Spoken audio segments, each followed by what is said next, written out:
Hello friends, నేను మీ Ahmed Pasha. Welcome to the media report. ఈ రోజుతో తెలంగాణకి పట్టిన మొత్తం దరిద్రం వదిలిపోయినట్టే. నేను ఎందుకు ఈ మాట అంటున్నా అనేది రాబోయే వీడియోలో మీకు అర్థమవుతుంది. ఇక్కడ మనం చూడొచ్చు, స్మితా సబర్వాల్పై వేటు. ఫైనాన్స్ కమిషన్ సభ్య కార్యదర్శిగా అప్రాధాన్యత పోస్టుకు బదిలీ చేసిన సర్కారు.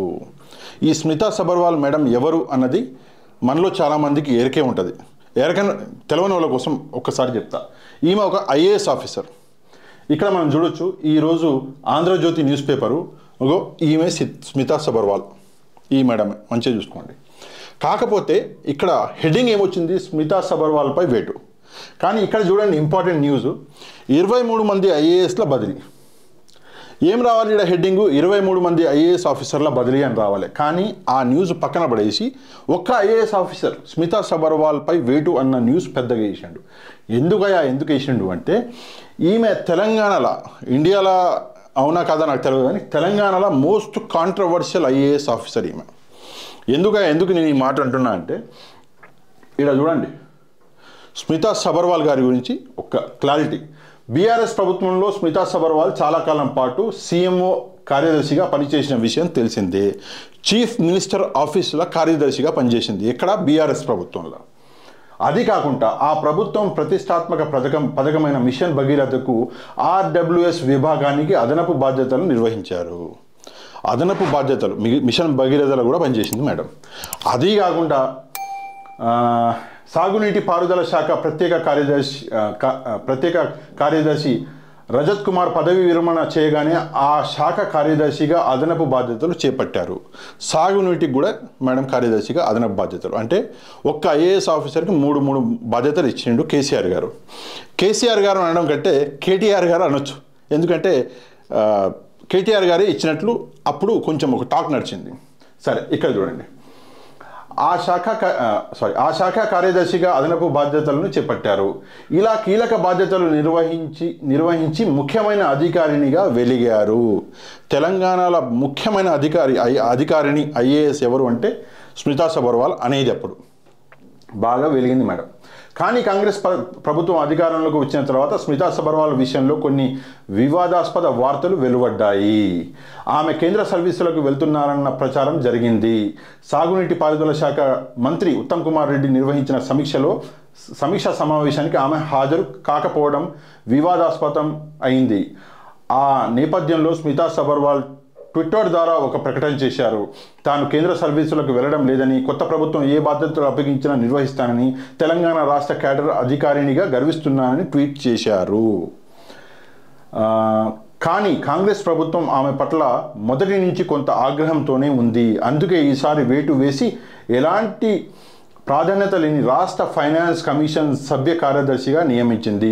నిజానికి ఇది డిప్యూటీ కలెక్టర్ స్థాయి పోస్టు.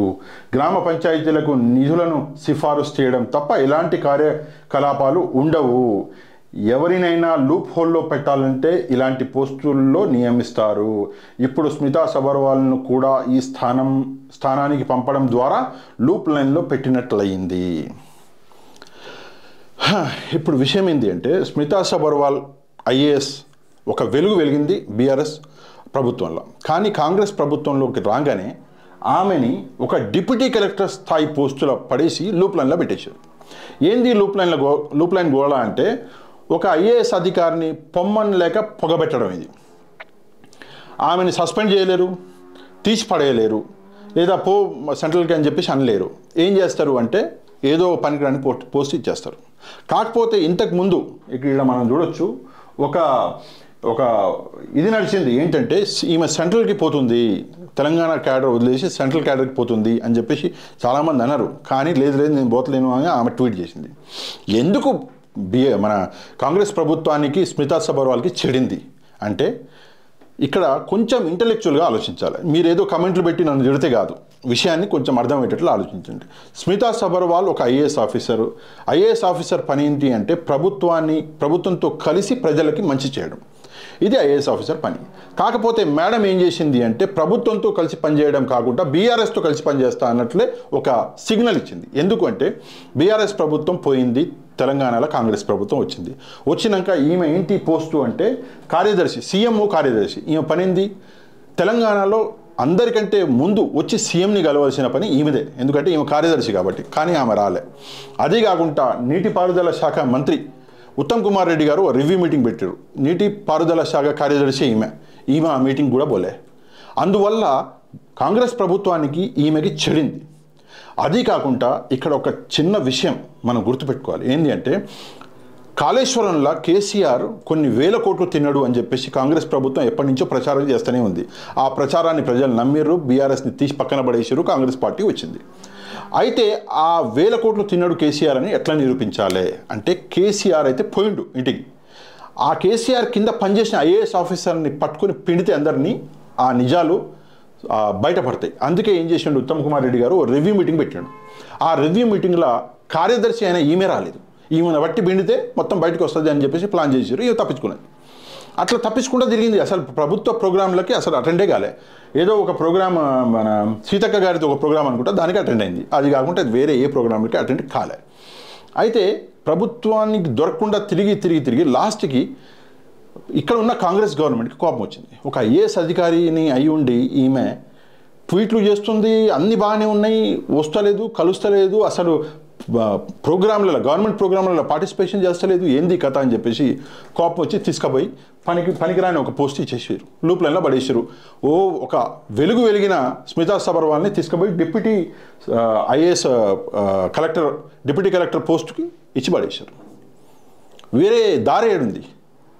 ఏం దారి లేదు కదా. నువ్వు పని చేయనప్పుడు ఏం చేస్తారు? ఆబ్వియస్గా నేను పీకి పడేస్తాను.